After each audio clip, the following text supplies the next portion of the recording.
VNS വകുപ്പ് നിലവിൽ പുതുക്കിയ ശേഷം വളരെ ശക്തമായിട്ടാണ് ഇത്തരം IT ആക്ടും ഈ ലൈംഗിക അധിക്ഷേപത്തിനുള്ള നടപടികളടക്കം ശുപാർശ ചെയ്തിരിക്കുന്നത്. അത് പ്രകാരമുള്ള ഒരു ഉത്തരവാണ് എറണാകുളത്തെ മജിസ്ട്രേറ്റ് കോടതിയിൽ നിന്ന് വന്നിരിക്കുന്നത്. ഇപ്പോൾ ഇവിടെ നാടകീയമായ സംഭവങ്ങളാണ് കോടതി മുറിക്കുള്ളിലും നടക്കുന്നത്.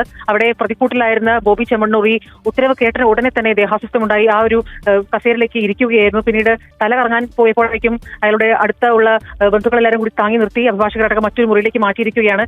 എറണാകുളം ജനറൽ ആശുപത്രിയിലേക്ക് ബോബി ചെമ്മണ്ണൂരിനെ മാറ്റാനാണ് നിലവിലെ തീരുമാനം. എന്തായാലും ശക്തമായിട്ടുള്ള വാദമുഖങ്ങളാണ് പ്രോസിക്യൂഷനും പ്രതിഭാഗവും.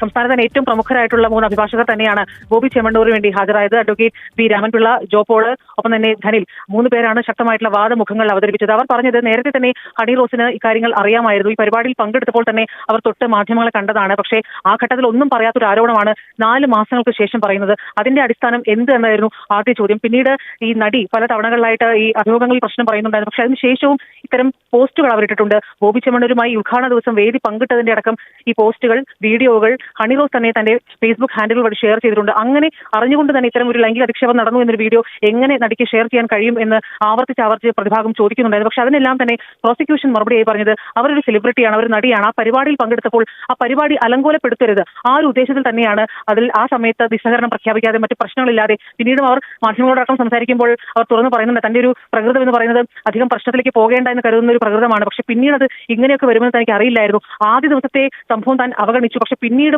തലശ്ശേരിയിലും ഒപ്പം തന്നെ മറ്റു സ്ഥലങ്ങളിലും താൻ പങ്കെടുത്ത പരിപാടിയിൽ ഇയാൾ വരാൻ ശ്രമിച്ചു. മറ്റു സ്ഥലങ്ങളിൽ തൃശ്ശൂരിലെ ഒരു പരിപാടിയിലേക്ക് ക്ഷണിച്ചപ്പോൾ വരാൻ പറ്റില്ല എന്ന് തീർത്തു പറഞ്ഞു.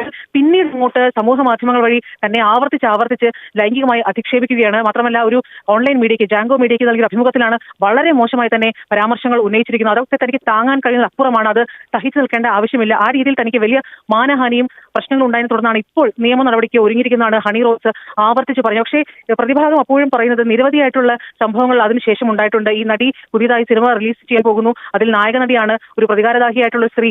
ആ രീതിയിൽ തന്നെ തന്റെ ഒരു ഇമേജ് സമൂഹത്തിൽ ഊട്ടിയുറപ്പിക്കുക, അതിന്റെ ഭാഗമായിട്ടാണ് ഇപ്പോൾ നടക്കുന്ന ഒരു സ്റ്റണ്ട് എന്ന വിധമെല്ലാമായിരുന്നു പ്രതിഭാഗത്തിന്റെ ഒരു വാദങ്ങളൊക്കെ നടന്നത്. പക്ഷെ അതൊന്നും കോടതി മുഖവിലേക്ക് എടുത്തില്ല. കോടതി പ്രധാനമായി ഒരു കാര്യത്തിലാണ് വലിയ രീതിയിൽ വാദം നടന്നിരുന്നത്. അതായത് പ്രതിഭാഗം ആവശ്യപ്പെട്ടത് ഈ വീഡിയോ തെളിവുകൾ കോടതി കാണണം, അത് ബോധ്യപ്പെടണമെന്ന് തന്നെയായിരുന്നു കോടതിയിൽ പ്രതിഭാഗം ഉന്നയിച്ചത്. അതായത് വളരെ ചിരിച്ചുകൊണ്ട് വളരെ കംഫർട്ടബിൾ ആയിട്ട് ബോബി ചെമ്മണ്ണൂരിനൊപ്പം വേദി പങ്കിടുന്ന ഹണി റോസ്, അതെങ്ങനെയാണ് ലൈംഗിക അധിക്ഷേപം എന്ന് പറയാൻ കഴിയുക? ആ ഒരു പോയിന്റിലായിരുന്നു പ്രധാനമായിട്ടും പ്രതിഭാഗത്തിന്റെ വാദം. അവർ ആ ഗ്രൗണ്ട് സെറ്റ് ചെയ്തിരുന്നു. പക്ഷേ കോടതി പറഞ്ഞത് ഇപ്പോൾ കേസിന്റെ മെറിറ്റിലേക്ക് കടക്കുന്നില്ല.